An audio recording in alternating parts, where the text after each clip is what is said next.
जय श्री कृष्णा गाइज। स्वागत है आपका हमारे चैनल में। तो चलिए कहानी को शुरू करते हैं। आज की कहानी का शीर्षक है एक माँ ने अपनी बच्ची के लिए मंदिर में छोड़ा।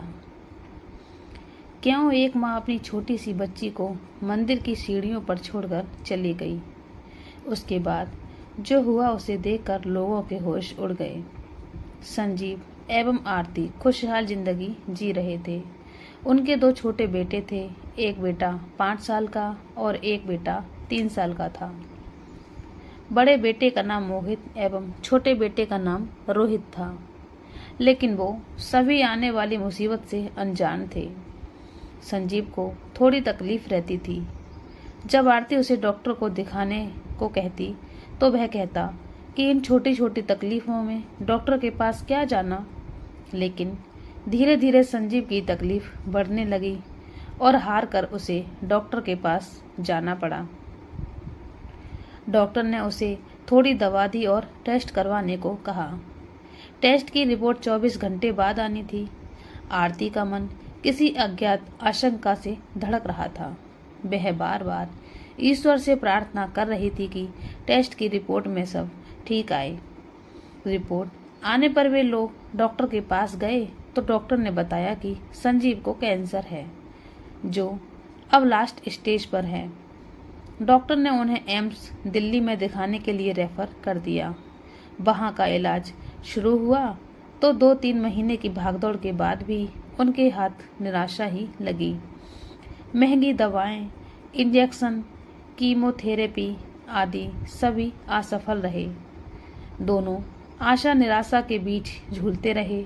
संजीव सोचता था कि उसने बच्चों के लिए क्या क्या सपने देखे थे, अब वह उनके लिए कुछ भी नहीं कर पाएगा। आरती उसको समझाती और चिंता करने से मना करती। आरती की स्थिति और खराब थी ना, वह पति से कुछ कह पाती थी और बच्चे तो अभी छोटे ही थे। किसी तरह वह अपनी हिम्मत बनाए हुए थी। आखिरकार वह धन संपत्ति सब कुछ देकर भी अपने पति को बचा ना पाई। रिश्तेदार सब एकत्र हुए, क्रियाकर्म हुआ। थोड़े दिनों तक रहकर वह लोग अपने घर चले गए। इतनी बड़ी जिम्मेदारी उठाने का किसी में भी साहस न हुआ। आरती प्रेग्नेंट भी थी। रिश्तेदारों के जाने के बाद वह अकेली रह गई। यह मुसीबत के दिन वह अपने बच्चों के साथ बड़ी मुश्किल से बिता रही थी। किसी तरह 3-4 महीने बीत गए। आरती की तबीयत खराब होने पर उसके पड़ोसियों ने उसे अस्पताल पहुंचाया। उसकी सास भी तबीयत खराब होने की वजह से आरती के पास न आ पाई। अस्पताल में उसने एक बच्ची को जन्म दिया।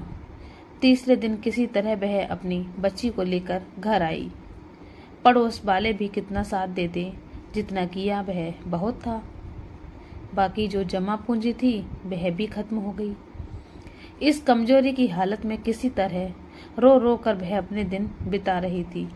आय का कोई साधन न था। आरती ने हार कर दूसरे शहर में जाने का निश्चय किया, क्योंकि अपने शहर में वह कोई छोटे मोटे काम भी नहीं कर सकती थी। अपने तीनों बच्चों को लेकर वह अनजान डगर पर निकल पड़ी। ट्रेन में संयोगवश एक परिवार मिला, जिसकी महिला ने आरती की मदद करने का निश्चय किया। वह उसे अपने साथ ले गई और अपने घर के पास एक छोटा सा कमरा दिलाया और कुछ लोगों के एड्रेस दिए, जहां पर उसे कुछ काम मिल सकता था। उसे रहने को जगह तो मिल गई थी, लेकिन गुजारे के लिए उसे रात दिन कड़ी मेहनत करनी पड़ती थी। उसकी बच्ची बहुत छोटी थी।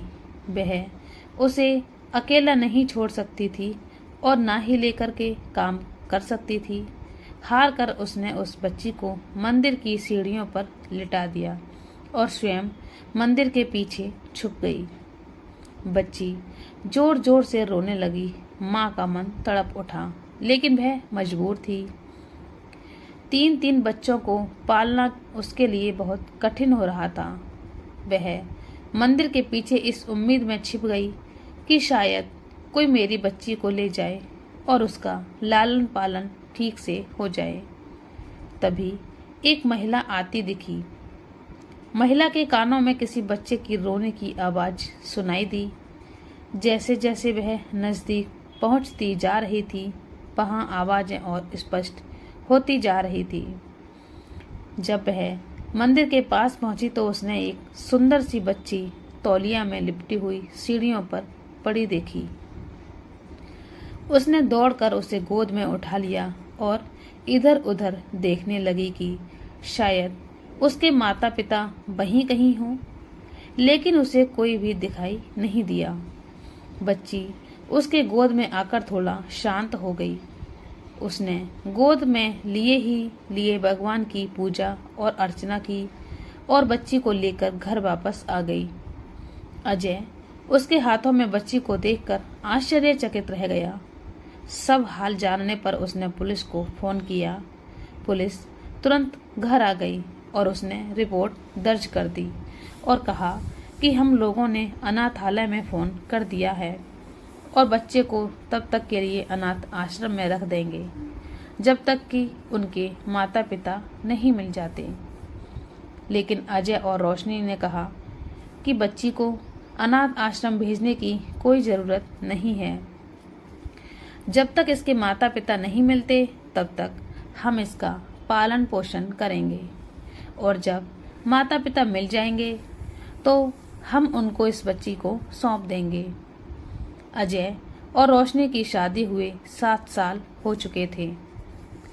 उन लोगों को कोई बच्चा नहीं हुआ था। वे दवा दुआ सब कुछ कर चुके थे पर उन्हें कोई सफलता नहीं मिली। सब ओर से उन्हें निराशा ही हाथ लगी थी।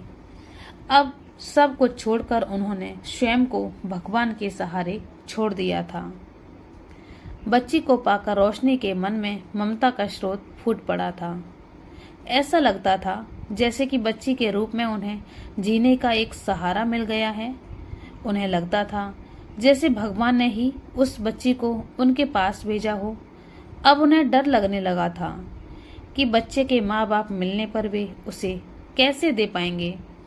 लेकिन बच्ची के माता पिता का पता कैसे लगता? उसके पिता पहले ही मर चुके थे और माता ने मजबूरी बस उसे छोड़ दिया था। बच्ची उनके घर में पलने लगी। दोनों ही उसके आगे पीछे लगे रहते। उसकी खुशी में ही उनकी खुशी थी। बच्ची 3 से 4 साल की हो गई थी।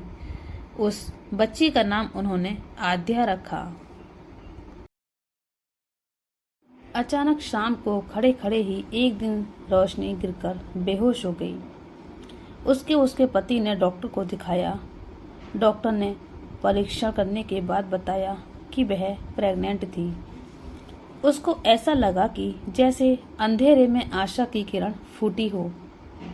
अब वे लोग उसको और अधिक प्यार करने लगे। वह उनके घर सौभाग्य लेकर आई थी। उनको लगा कि उसकी किस्मत से ही उनके घर बेटे ने जन्म लिया। उनका सपना साकार हो गया। उनको अपरंपार खुशी मिली थी। आद्या धीरे धीरे बड़ी हो रही थी। माँ बाप के प्यार दुलार के बीच वह बड़ी होती गई। वह अपने भाई को बहुत प्यार करती थी। माँ बाप उसकी हर इच्छा पूरी करने की कोशिश करते थे। घर में लड़का हो जाने से उसका प्यार दुलार में कोई कमी नहीं आई थी। आद्या स्कूल जाने लगी थी। स्कूल से आते ही अपने भाई के साथ खेलने लग जाती थी। उसको वह बहुत प्यार भी करती थी। एक कक्षा से दूसरी कक्षा में फिर अगली कक्षा में आद्या पहुंचती गई। इस समय आद्या कक्षा 8 में पहुंच गई थी। वह पढ़ने में बहुत तेज थी। साथ ही साथ अन्य क्रियाकलापों में भी भाग लेती थी। आद्या ने स्विमिंग भी सीखी थी और 15 अगस्त 26 जनवरी को वाद विवाद प्रतियोगिता में भाग लेती थी।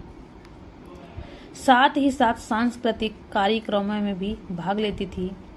वह कक्षा की होनहार छात्राओं में गिनी जाती थी। जब वह कक्षा 8 में थी तो विद्यालय से 7-8 दिनों के लिए एक एनसीसी कैंप में जाना था।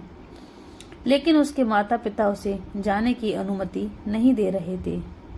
आद्या ने जाने के लिए बहुत जिद की, लेकिन उसके पिता नहीं माने। अंत में अध्यापिकाओं के बहुत समझाने पर आद्या के माता पिता ने बहुत दुखी मन से जाने की अनुमति दी। अनुमति पाकर आद्या बहुत खुश हुई और जाने के लिए तैयारी करने लगी। सभी सामान याद कर करके रखी रही थी। कुछ खाने पीने का सामान, एनसीसी की यूनिफॉर्म एवं अन्य जरूरी सामान रखकर उसने अपना बैग पैक कर लिया। दूसरे दिन अन्य छात्राओं के साथ ट्रेन में एनसीसी कैंप के लिए रवाना हो गई। कैंप में प्रातः चाय पीने के बाद 1 घंटे के लिए व्यायाम होता था। उसके बाद सभी छात्राएं अल्पाहार लेती थी। उसके बाद परेड होती थी। इसी प्रकार तरह तरह के कार्यक्रमों में दिन बीत जाता था। मध्याह्न समय भोजन करने के बाद थोड़ी समय विश्राम के लिए भी मिलता था एवं रात्रि में कैंप फायर होता था, जिसमें विभिन्न प्रकार के सांस्कृतिक कार्यक्रम भी होते थे। आद्या के प्रयास की वजह से उसकी टोली हमेशा प्रथम स्थान पर आती थी। एक दिन छात्राओं को हाइकिंग पर जाना था। संकेतों को ढूंढते हुए उसी मार्ग पर चलकर पुनः अपने स्थान पर भी आना था। सभी छात्राएं निकल पड़ीं और संकेतों के सहारे आगे बढ़ती रहीं। इसी बीच रास्ते में एक तालाब आया, जिसमें बारिश के कारण बहुत अधिक पानी भरा हुआ था। एक छोटी बच्ची खेलते हुए तालाब के निकट आ गई। अचानक आद्या की नजर उस बच्ची पर पड़ी कि कहीं वह बच्ची पानी में गिर न जाए। दौड़कर उसने उसे बचाना चाहा, लेकिन जब तक आद्या उस बच्चे तक पहुंचती, वह पानी में गिर गई और डूबने लगी। आद्या ने मदद के लिए आवाज दी, लेकिन वहां पर कोई नहीं था। आद्या को कुछ समझ में नहीं आया और वह बच्ची को बचाने के लिए स्वयं तालाब में कूद गई। आद्या को तैरना तो आता ही था। किसी तरह वह बच्ची को बचाकर पानी से निकाल लाई। शोरगुल सुनकर और लोग भी दौड़े दौड़े आ गए। बच्ची के माँ बाप भी बच्ची को खोजते खोजते वहां पहुंच गए। अपनी बच्ची को इस हाल में देखकर वह बहुत परेशान हो गए। जब उन्हें पता चला कि आद्या की वजह से उनकी बच्ची बच गई है, तो उन्होंने आद्या को बहुत दुआएं दी। आद्या के इस कारनामे की खबर दूर दूर तक पहुंच गई। छोटी बच्ची की साहस की कहानी अखबार में उसके फोटो सहित छपी। एनसीसी कैंप के अधिकारियों और डीएम के द्वारा उसके लिए पुरस्कार की घोषणा की गई। दूसरे दिन रोशनी और अजय ने जब पेपर में उसकी फोटो देखी, तो पहले तो वे बहुत घबरा गए। जल्दी जल्दी पूरी खबर पढ़ने पर उन्हें बड़ी खुशी हुई और उन्हें अपनी पुत्री पर बहुत गर्व हुआ। उनका मन होने लगा कि कैसे उनकी बेटियां उन्हें मिले और वह उसे अपने गले लगा लें। स्कूल से घर आने पर जब वह अपनी दीदी को नहीं पाता था, तो वह बहुत रोता था। पूरा परिवार उसके आने की प्रतीक्षा बहुत बेसब्री से कर रहा था। आखिर वह दिन भी आ गया जब उनकी बेटी को आना था। आने पर जब उन्होंने अपनी बेटी को देखा, तो प्यार से उसे अपने गले से लगा लिया। वार्षिकोत्सव के दिन प्रधानाचार्य की ओर से आद्या को इस कृत्य के लिए पुरस्कार मिला। जब मुख्य अतिथि ने उसको पुरस्कार दिया, तो अजय एवं रोशनी का सीना गर्व से फूल उठा। आद्या को अपने जीवन में पाकर वह अपने को धन्य समझने लगे, जिससे सुख की कल्पना उन्होंने सपने में भी नहीं की थी। उस सुख का अनुभव आद्या ने उन्हें कराया था। ऐसी प्यारी बच्ची पर उनको बहुत गर्व था। उधर जब आरती ने देखा कि उसकी बच्ची को कोई अनजान महिला ने उठा लिया है, तो वह संतुष्ट हो गई। महिला की बच्ची को गोद में लेने के ढंग से लग रहा था कि वह बच्ची को ठीक से रखेगी। थोड़ी देर तो वह उस महिला को बच्ची को ले जाते हुए दुखी मन से देखती रही। जब वह महिला आंखों से ओझल हो गई, वह अपने घर की ओर चल दी। वह सोच रही थी कि बच्चे अकेले घर में उसकी प्रतीक्षा कर रहे होंगे। छोटा बच्चा तो नासमझ था। बड़े बच्चे ने माँ से पूछा, माँ, गुड़िया कहाँ रह गई? माँ क्या जवाब देती? वह चुप रह गई। माँ की चुप्पी से वह समझा कि पापा की तरह गुड़िया भी भगवान के पास चली गई। माँ ने अपने कमजोर शरीर से कार्य करना शुरू किया। वह दुखी तो बहुत थी, लेकिन उसने अपने मन को मजबूत किया। उसने सोचा कि बच्चों के लिए उसे साहस से काम करना होगा। 1 साल तो खराब हो ही चुका था। उसने अगले साल बच्चों को स्कूल में पढ़ाने की सोची। अगल बगल के बच्चों से पुरानी किताब लेकर अपने बच्चों को घर पर ही पढ़ाना शुरू किया। पड़ोस के लोग यथासंभव उसकी सहायता करते रहते थे। एक महिला ने अपनी पुरानी मशीन उसको दे दी। उसको ठीक कराकर वह अगल बगल के लोगों के कपड़े मिलाकर सिलकर अपना जीवन व्यतीत करने लगी। ऊन लेकर वह स्वेटर बुनने लगी। उसने दुकान से संपर्क कर लिया और स्वेटर बुनकर दुकान पर दे देती थी। उसके बनाए स्वेटर लोग पसंद भी करते थे। दुकानों पर उसके बनाए स्वेटर की मांग बढ़ती गई।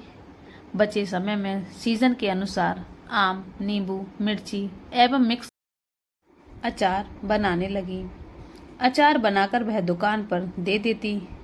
उसके बनाए अचार लोगों को बहुत पसंद आते थे और आज अचार की मांग बढ़ती गई। इस तरह से उसके घर की गाड़ी चलने लगी। अगले सीजन में उसने अपने बच्चों का नाम पास के ही स्कूल में लिखवा दिया। इसमें उसको अपने घर के पास में रहने वाली अध्यापिका ने भी बहुत मदद की। उसने उनके शुल्क माफ करा दिए एवं बच्चों से पिछले क्लास की किताबें दिलवा दी। आरती का वहाँ बेटा मोहित थोड़ा समझदार भी था। उसे अपने पापा की थोड़ी याद भी थी। उसके कानों में उसके पापा की आवाज़ गूंजती रहती थी, जैसे उसके पापा कह रहे थे, हो मेरे बेटा, बड़ा होकर डॉक्टर बनेगा। इतनी कम आयु में ही उसका सामना जीवन की कटु सच्चाई से हुआ था। आयु से पहले ही उसकी घरेलू परिस्थितियों ने उसे मैच्योर बना दिया था। 2 ही सालों में वह लोग आकाश से जमीन पर आ गए थे। कहाँ वह सुख वैभव एवं कहाँ ये गरीबी के दिन। जब वह अपनी मम्मी को दिन रात कठिन परिश्रम करते देखता तो उसका मन तड़प उठता था। काम की वजह से उसकी मम्मी बच्चों को कम समय दे पाती थी, फिर भी समय निकालकर बच्चों को पढ़ाती थी। कुछ तो बच्चों की कुशाग्र बुद्धि एवं कुछ उनके घर की परिस्थितियों के कारण बच्चे रात दिन मेहनत करके पढ़ते भी थे। उनके मन में था कि हमें अपने पापा का सपना पूरा करना है। वे हर कक्षा में अच्छे अंकों से पास होते गए। उन बच्चों के अच्छे व्यवहार के कारण उनके शिक्षक एवं सहपाठी सभी उनको मानते थे। मोहित ने इंटर एवं रोहित ने हाई स्कूल परीक्षा बहुत अच्छे अंकों से पास की। मोहित बड़ा था और वह सोचता था कि वह अपनी माँ की मदद करे। मोहित ने छोटे छोटे बच्चों को पढ़ाना शुरू किया, जिससे वह अपनी पढ़ाई का खर्च निकाल लेता था। एक दिन जब वह एक बच्चे को पढ़ा रहा था तो उसने देखा कि एक बच्चा थोड़ी दूर पर आकर चुपचाप बैठ जाता था। 3-4 दिन तक ऐसे ही चलता रहा। तो जब उस बच्चे को उसने अकेला पाया तो उसने उससे वहां आकर बैठने का कारण पूछा। बच्चे ने उत्तर दिया कि मेरे पापा की आर्थिक स्थिति इतनी अच्छी नहीं कि मेरे लिए ट्यूशन की व्यवस्था कर सकें, इसलिए मैं दूर बैठकर समझने की कोशिश कर रहा हूँ। मोहित ने उससे कहा कि उसे जो कुछ भी पूछना हो वह आकर पूछ लिया करे, वह उसे पढ़ा देगा। मोहित का पीएमटी की परीक्षा में सिलेक्शन हो गया। पड़ोस में एक बैंक ऑफिसर रहते थे। उनकी सहायता से उसे एजुकेशनल लोन मिल गया। मोहित ने केजीएमसी में एडमिशन ले लिया। आरती को लगने लगा था कि अब वह अपने पति का सपना पूरा करने में सक्षम हो पाएगी। खुशी से उसने अपने बच्चों को गले लगा लिया। उसे लग रहा था कि उसकी मेहनत सफल हो रही है। उधर अजय रोशनी अपने बच्चों के साथ बड़े सुख से दिन बिता रहे थे। उन्हें अपनी बिटिया पर गर्व था।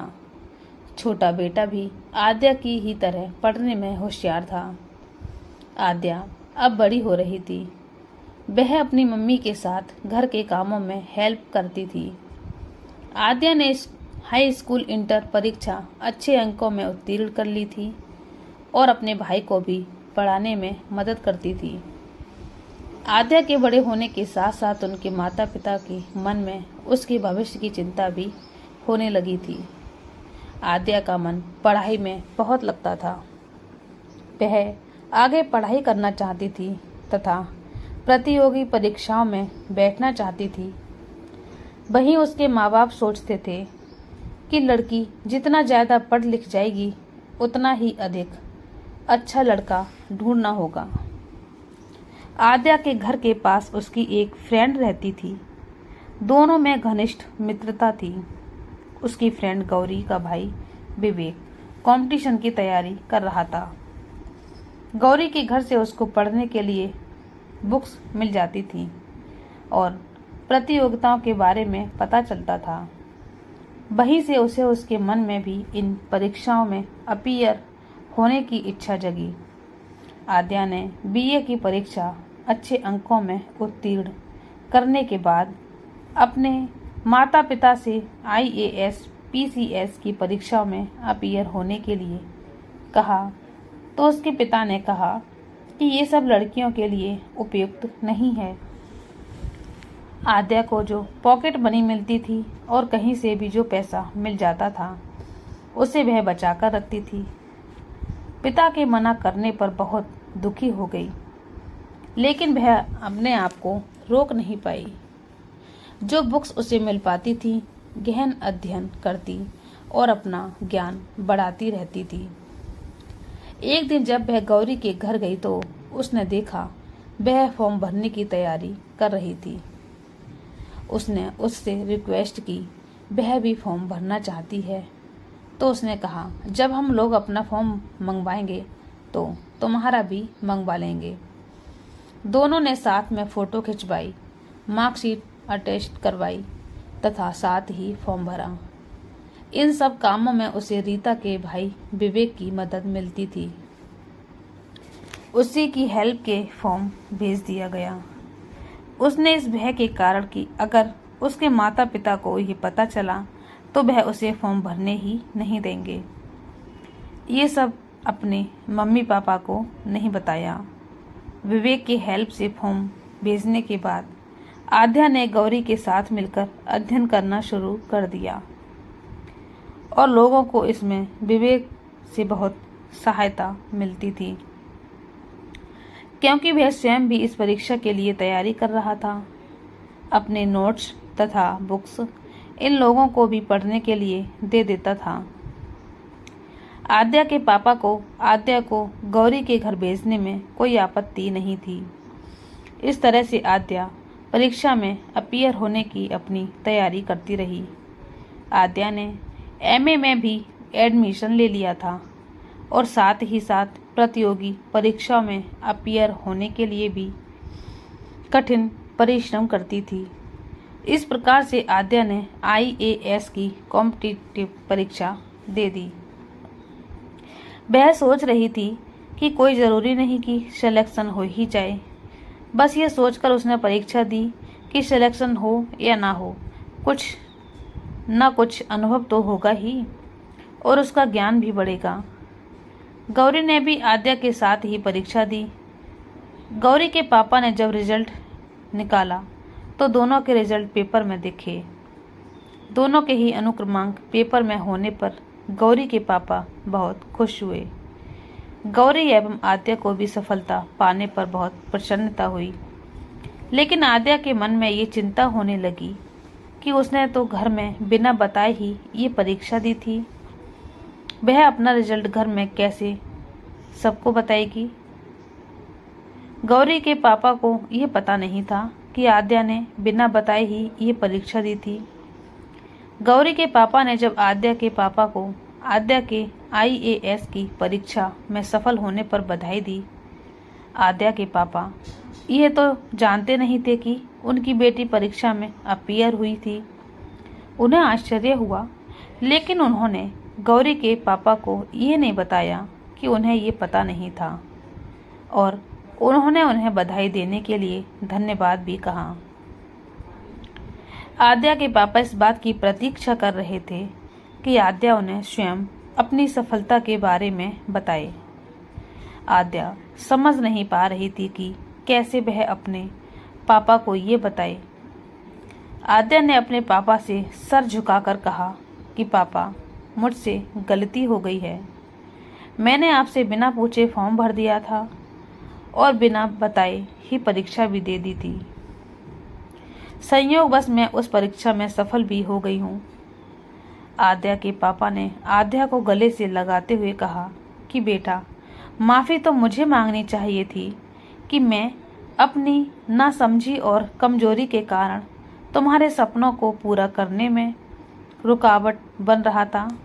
लेकिन बाढ़ आती हुई नदी को क्या कभी कोई रोक पाया है? आद्या पहले तो सोच रही थी कि उसने छुपकर फॉर्म भरा और एग्जाम दिया। ये उसकी बहुत बड़ी गलती थी। वह मन ही मन डर भी रही थी, लेकिन जब उसके पिता ने उसकी सफलता पर खुश होकर उसे गले लगा लिया तो वह बहुत प्रसन्न हो गई। उसके मन का अपराध बोध दूर हो गया। अब वह अपनी सफलता पर मन से खुश हो पा रही थी। इंटरव्यू क्लियर करने के बाद उसे ट्रेनिंग के लिए कहाँ जाना है और कब रिपोर्ट करना है, इससे संबंधित विभाग से एक पत्र आया। उसके मम्मी पापा उसकी सफलता पर खुश तो बहुत हो रहे थे। इस पत्र को पाकर उनके मन में फिर दुविधा की स्थिति आ गई। वे समझ नहीं पा रहे थे कि इतनी दूर अपनी बेटी को अकेले कैसे भेजेंगे। पहली बार उसे इस प्रकार घर से दूर एकदम अकेले जाना था। फिर उन्होंने अपने मन को समझाया कि ये एग्जाम क्लियर करना कितना कठिन होता है। उनकी बेटी ने बिना घर की कोई हेल्प लिए स्वयं ही परिश्रम करके इस एग्जाम को क्लियर किया था। अब उसकी राह में रोड़ा अटकाना ठीक नहीं। अपने मन को मजबूत करके वे उसके जाने की तैयारी करने लगे। ट्रेनिंग के बाद आद्या की नियुक्ति उच्च अधिकारी के पद पर हो गई। अब तो उसे बंगला, गाड़ी सब ऑफिशियली मिल गया। नियुक्ति तिथि पर जाकर उसने ज्वाइन कर लिया एवं निष्ठापूर्वक अपना काम करने लगी। उसके मम्मी पापा अपनी बेटी के ऊपर फूले नहीं समा रहे थे, लेकिन कहीं ना कहीं उनके मन में अब ये डर सताता था कि अब तो उन्हें इसी स्टेटस का लड़का ढूंढना होगा। वह कैसे ये सब कर पाएंगे। आद्या की ज्वाइनिंग मेरठ में हुई थी। वह हमेशा इस बात का ध्यान रखती थी कि किसी असहाय व्यक्ति के साथ कोई अन्याय न होने पाए। इसी बीच विवेक ने IPS का एग्जाम क्लियर कर लिया और संयोगवश उसकी नियुक्ति भी मेरठ में हुई थी। वह लोग अक्सर आपस में मिलते रहते, ये कभी ऑफिशियली मीटिंग में तो कभी वैसे ही। आद्या एक बार गाड़ी से एक ऑफिशियल मीटिंग अटेंड करने जा रही थी। संयोगवश उसके सामने एक एक्सीडेंट हो गया। परिवार के कई सदस्यों को काफ़ी चोट लगी थी, लेकिन एक सदस्य की हालत ज़्यादा खराब थी। पहले तो आद्या ने जाने की सोची, लेकिन फिर उसका मन नहीं माना और रुककर उसने स्वयं ही स्थिति का अवलोकन किया। उसने स्वयं ही पुलिस को और हॉस्पिटल को फ़ोन किया। एक IAS ऑफिसर के फ़ोन पर पुलिस तुरंत एक्टिव हो गई। और दुर्घटना स्थल पर पहुंच गई। थोड़ी देर में एम्बुलेंस भी आ गई और घायल लोगों को शीघ्र ही हॉस्पिटल पहुंचाया गया। तुरंत मेडिकल ट्रीटमेंट मिल जाने की वजह से उस आदमी की जान बच गई। दूसरे दिन उसके इस कृत्य की सूचना पेपर में छपी। उसकी बहुत सराहना भी की गई थी। आद्या के मम्मी पापा इस प्रकार की खबरों को पढ़कर बहुत प्रसन्न होते थे, लेकिन साथ ही साथ उनके मन में इस बात का दुख बना रहता था कि वह लोग उसके लिए योग्य वर कैसे ढूंढ पाएंगे। इस कार्य के लिए वह स्वयं को असमर्थ पाते थे। इसी बीच एक मुसीबतों का पहाड़ उन पर टूट पड़ा। कॉलेज से लौटते समय उनके बेटे का एक गाड़ी से एक्सीडेंट हो गया। शीघ्र ही उसे हॉस्पिटल पहुंचाया गया। आद्या को जैसे इस बारे में पता चला, वह तुरंत ही दौड़ी दौड़ी हॉस्पिटल पहुंच गई। उसकी वजह से हॉस्पिटल में उसका स्पेशल केयर हो रहा था। उसकी हालत रक्त निकल जाने की वजह से सीरियस थी। डॉक्टर के अधिक परिश्रम और तुरंत मेडिकल मिल जाने की वजह से धीरे धीरे उसकी हालत में सुधार आ रहा था। डॉक्टर ने कहा अब वह खतरे से बाहर है। 5 दिनों के बाद डॉक्टर ने उसे डिस्चार्ज कर दिया। खुशी खुशी वह लोग उसे घर ले गए। आद्या के माता पिता आद्या से बहुत खुश थे। आज उसी के कारण उनके बेटे का इतना अच्छा इलाज संभव हो सका था, नहीं तो शायद उनके बेटे की जान बचना मुश्किल हो जाती। आद्या और विवेक अक्सर एक दूसरे के संपर्क में आते रहते थे, कभी कभी ऑफिशियल जरूरत से और कभी पर्सनली ही मिलते थे। धीरे धीरे उनमें घनिष्ठता बढ़ती जा रही थी। आद्या के मम्मी पापा को इतनी उम्मीद नहीं थी कि लड़की होकर आद्या इस तरह से उन लोगों का नाम रोशन करेगी। वह लोग उससे बहुत प्रसन्न रहते थे। आद्या के कारण अजय और रोशनी का समाज में मान सम्मान बढ़ गया था। साथ ही मन में भी बड़ी दुखी रहते थे कि वह लोग अपनी बिटिया के लिए योग्य वर नहीं ढूंढ पा रहे हैं, क्योंकि उनकी जाति के लोग जो इस स्टेटस के थे, उनकी मांग इतनी अधिक थी कि वह उसको पूरा करने में अपने को पूर्णतया समर्थ पा रहे थे। अगर शायद वह किसी तरह मांग को पूरा भी कर सके तो उनके हाई स्टेटस की अहम भावनाओं का वह क्या करते, क्योंकि उनका स्टेटस स्वयं का तो इतना हाई नहीं था। इसी चिंता में उनके रात दिन बीतते जा रहे थे। उनकी निगाहें पेपर में वर वधू से संबंधित विज्ञापनों में ढूंढा करती थी कि शायद उनकी पुत्री के लिए योग्य वर मिल जाए। देखिए कब ईश्वर उनकी सहायता करते हैं। उधर आरती को रात में तबीयत खराब होने की वजह से बहुत देर तक नींद नहीं आ रही थी। उसे अजीब सी उलझन थी और विभिन्न प्रकार के विचार उसके मस्तिष्क में आ रहे थे। उसको अपनी परिस्थितियों पर रोना आ रहा था कि जिनकी वजह से उसे अपनी छोटी सी बेटी को छोड़ना पड़ा था। वह सोच रही थी कि वह जाने कहाँ और किस हाल में होगी। उसने अपने मन को समझाया, शायद उसने ठीक ही किया, अन्यथा उसे अपने तीनों ही बच्चों से हाथ धोना पड़ता। इसी तरह धीरज करके अपने मन को समझाकर वह उठी और दवा खाई।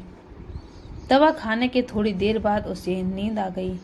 सुबह जब नींद खुली तो 6 बज चुके थे। जल्दी से वह उठी और उसने अपने दोनों बेटों को जगाया और स्वयं फ्रेश होकर नाश्ते की तैयारी में लग गई। छोटा बेटा रोहित पढ़ाई कर रहा था, साथ ही वह प्रतियोगी परीक्षाओं की तैयारी भी कर रहा था। वह भी किसी जॉब में जल्दी ही सेटल होना चाहता था, जिससे वह भी परिवार की सहायता कर सके। दोनों बेटे जल्दी से उठकर तैयार होने लगे। तब तक उनकी माँ ने नाश्ता तैयार कर दिया था। तैयार होने के बाद भी दोनों अपने अपने रास्ते चल दिए। मोहित का MBBS का अंतिम वर्ष था। उसकी इंटर्नशिप चल रही थी। 9 बजे डॉक्टर राउंड पर होते थे। उस समय अन्य जूनियर डॉक्टरों के साथ उसे भी साथ होना होता था। इस समय मोहित को तरह तरह के पेशेंट से मिलने का अवसर भी मिलता था। वह इस समय विभिन्न बीमारियों से ग्रसित लोगों से मिलता था। इस प्रकार उसका अनुभव बढ़ता जा रहा था। वह बहुत कुछ सीख रहा था। मोहित का ये अंतिम साल था। आगे उसे नहीं पढ़ना था, क्योंकि उसकी घरेलू परिस्थितियां इस प्रकार नहीं थी कि वह आगे पढ़ सकता। उसके अच्छे व्यवहार एवं परिश्रम के कारण सभी सीनियर डॉक्टर उससे बहुत प्रसन्न रहते थे। उसकी घरेलू परिस्थितियों से अवगत होने के कारण यथासंभव वह उसकी हेल्प भी किया करते थे। मोहित की क्लासमेट जूनियर लेडी डॉक्टर सृष्टि के फादर का एक बहुत बड़ा हॉस्पिटल था। सृष्टि मोहित के साथ साथ कार्य करती और पढ़ते समय उसकी घरेलू परिस्थितियों से अवगत थी। सृष्टि उसके परिश्रम एवं साहसी स्वभाव से प्रभावित थी। उसने देखा कि उसे कितनी कम आय से ही कितना कठिन परिश्रम करना पड़ा था। आज वह अपने बलबूते पर इस स्थान पर पहुंचा था।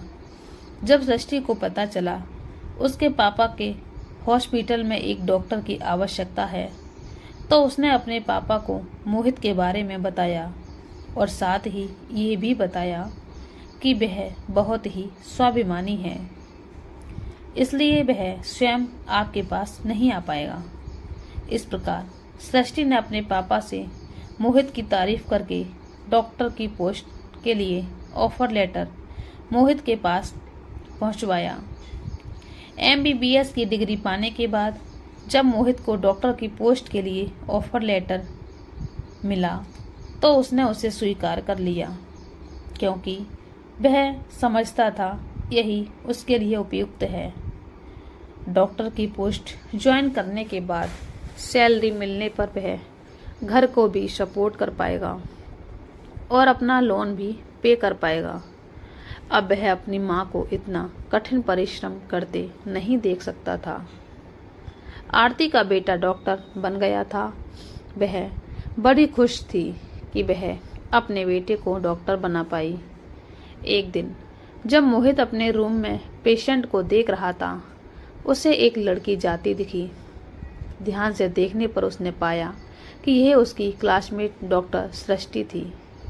अपने असिस्टेंट से पूछने पर पता चला कि ये एक डॉक्टर साहब की बेटी है, जो अपने पापा से मिलने अक्सर आया करती है। इतने बड़े हॉस्पिटल से ऑफर लेटर मिलने पर उसे बड़ा आश्चर्य हुआ था। अब उसे समझ में आया कि ये कैसे संभव हो सका था। उसने सृष्टि से मिलकर उसको थैंक्स कहने की सोची। वह सृष्टि से मिला और बहुत आभार व्यक्त किया। उसी हॉस्पिटल से कनेक्टेड एक लेडीज हॉस्पिटल की ब्रांच भी खुली थी, जिसको डॉक्टर सृष्टि संभाल रही थी। अब उन लोगों को मिलना जुलना अक्सर होता रहता था। प्रायः वे दोनों लंच साथ ही किया करते थे और कोई समस्या होने पर आपस में डिस्कस भी करते थे। इस प्रकार उनमें घनिष्ठता बढ़ती जा रही थी। मोहित बहुत परिश्रम से काम करता। उसकी डायग्नोसिस बहुत अच्छी थी। एक से एक क्रिटिकल पेशेंट को उसने ठीक किया था।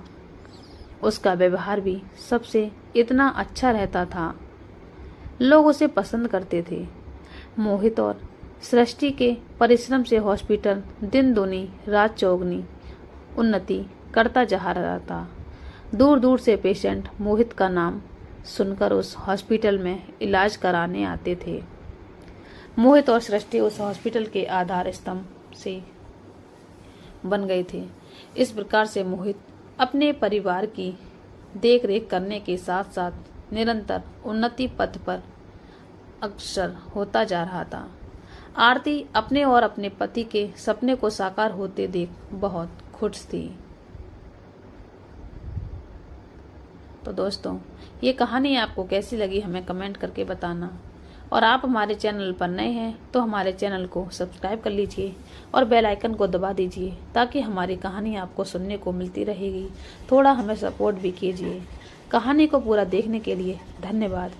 तो चलिए मिलते हैं एक और नई कहानी के साथ। तब तक के लिए जय श्री कृष्णा, राधे राधे।